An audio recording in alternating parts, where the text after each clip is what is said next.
Welcome back to Take Action News, everybody. That music is the Daniel Marin's theme song, and continuing his series, How It Should Be, the man, the legend, Daniel Marins. Daniel, what do you got today? Well, David, today I want to talk about defense spending. It was something that went mostly unmentioned in the State of the Union address this week. I want to give two quotes of two American statesmen that perhaps people will be pleased to hear. Here's the first quote.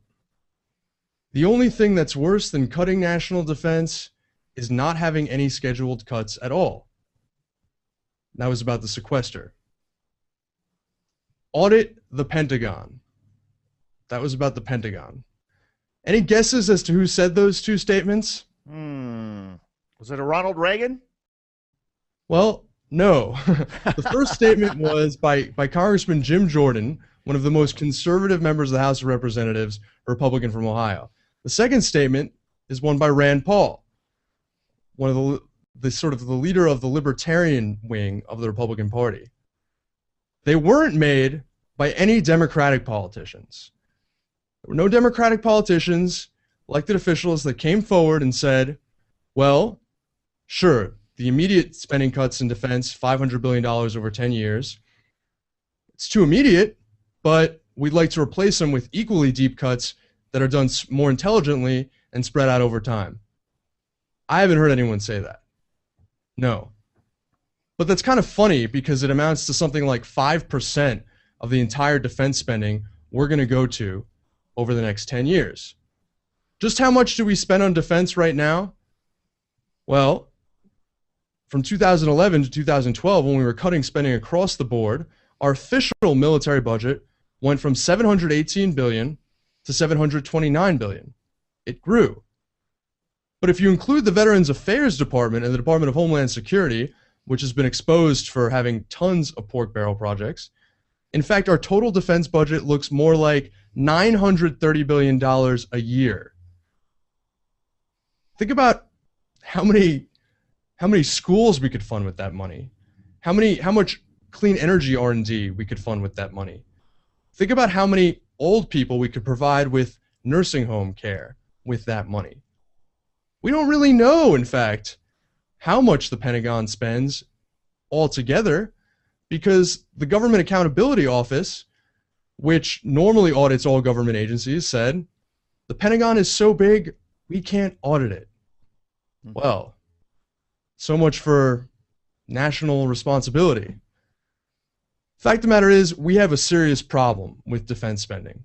Right now, we spend this amount of money, but it's liable to grow and grow. I mean, there's an untold amount of defense spending because there's an untold amount of military conflicts that we could possibly get into.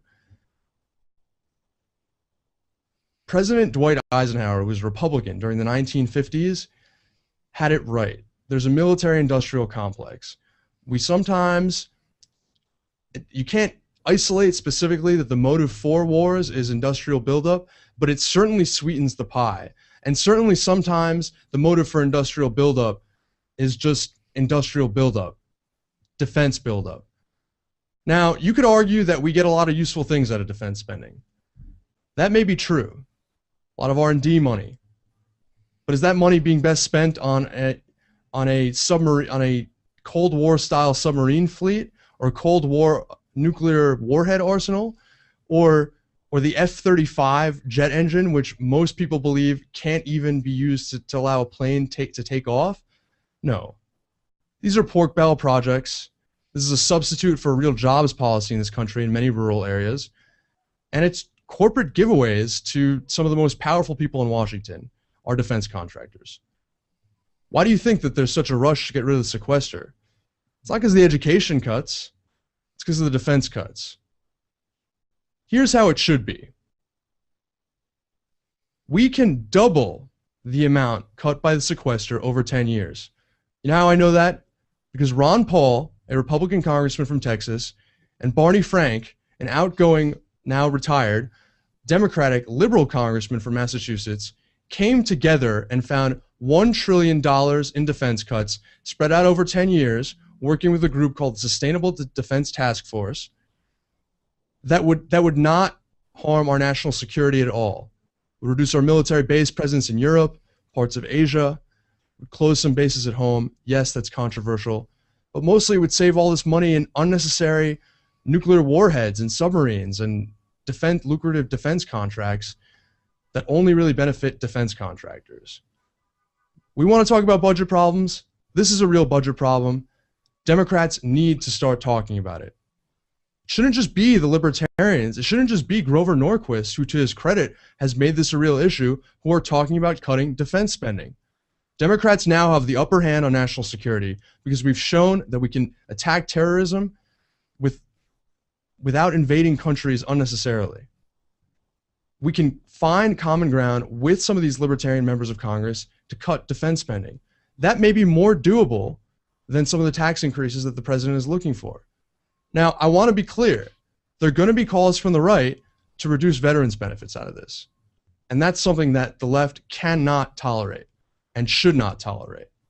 There is no reason that we should take health care or modest pension and disability benefits away from the veterans and their families who've served our country. Just because that it's expensive? Well, guess what? So is sending people off to war to die or to be traumatized. No. This is the price that we pay for getting into stupid wars, like the Iraq War, for staying in wars too long, like the Afghanistan War. We cannot cut veterans' benefits, but we can cut defense significantly and use that money to invest in green energy R&D to fortify our social safety net and our social security system. That's the way it should be. Replace the sequester with something that is twice as deep, but much more intelligent. Daniel Marins, great stuff as always. And folks, if you've missed any part of this show, you can always go to Take Action News TV. You can see previous How It Should Be segments from Daniel Marins. We have them all loaded up there. Great videos. Daniel, great stuff.